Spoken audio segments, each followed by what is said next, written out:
재판부를 너무 믿지 마십시오. 헌법재판소는 현재 열심히 탄핵 심판을 하고 있지만 재판부는 아직 깨끗하지 못합니다. 수사하면 할수록 윤석열의 답변이 심각하게 흘러가고 있는데 이 와중에 이재명 대표의 재판을 하고 있는 재판부가 이상한 발표를 하나 했습니다. 이재명 더불어민주당 대표의 공직선거법 위반 혐의 사건 담당 재판부가 2달간 새로운 사건을 맞지 않는 것으로 확인됐습니다. 이 대표 사건에 집중해 심리의 속도를 내겠다는 의지로 풀이됩니다. 하필 윤석열이 체포되는 날 왜 이런 일이 발생한 걸까요? 공수처에서 재판 중단 요청을 해야 할 정도로 윤석열의 답변 상태는 심각합니다. 내란우두 머리 혐의로 체포된 윤석열 측이 헌법재판소 탄핵 심판 과정에서 12.3 기엄 당시 발표한 포고령을 두고 잘못 베낀 것이라는 취지의 답변서를 제출한 것으로 15일 알려졌습니다. JTBC 보도에 따르면 윤석열 측 변호인단은 국회와 지방의회, 정당의 활동과 정치적 결사, 집회, 시위 등 일체의 정치활동을 그만달라는 등의 내용을 담은 포고령 제1호에 대해 포고령 1호는 국방부 장관 김용현이 종전 대통령에게 국회 해산권이 있을 당시 예문을 그대로 베껴온 것이라고 했고요. 모든 절차를 평화적으로 신속히 진행하고 국회 해산 결의시 종료하려고 했던 것인데 문구의 잘못을 부주의로 간과한 것이라고 주장한 것으로 알려졌습니다. 김용현 전 장관이 대통령의 국회 해산 권한이 존재하던 시절 기엄 포고령을 베껴왔는데 문구를 미처 검토하지 못하고 잘못 베껴온 것을 그대로 내보냈다는 주장인 겁니다. 국회 해산을 막으려는 의도가 없었다는 주장으로 기엄의 정당성을 주장한 셈인데 이는 그간 알려진 증언들과 배치됩니다. 앞서 내란 중요임무 종사자 혐의로 구속 기소된 김용현 전 장관 변호인은 지난 12월 26일 기자회견을 열고 김용현 전 장관은 국방부 장관 지휘에서 포고령 초안을 작성했다. 대부분의 내용을 김 전 장관이 작성했다며 대통령은 이를 검토하고 일부 수정했다고 밝힌 바 있습니다. 김용현 측에 의하면 윤석열은 당시 포고령을 검토한 후 통행금지 부분 삭제를 지시했습니다.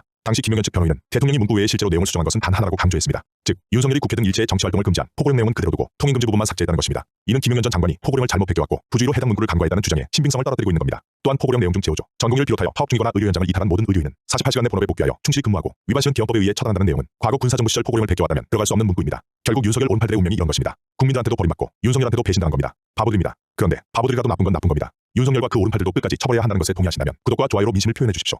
윤석열 대통령은 수사와 탄핵 모두에 대해 절차적인 논란을 제기하며 본질을 호도하는 전략을 펴왔습니다. 그런데 어제 헌법재판소에 낸 답변서를 보면 온 국민이 두 눈으로 목격한 사실조차 대놓고 부인하고 있는데요. 특히 헌법 위반의 핵심 증거인 계엄 포고령 1호에 대해서는 김용현 전 국방장관이 잘못 베낀 실수라며 이번에도 부하에게 책임을 떠넘겼습니다. 계엄 포고령 2호는 그 자체로 명백한 위헌입니다.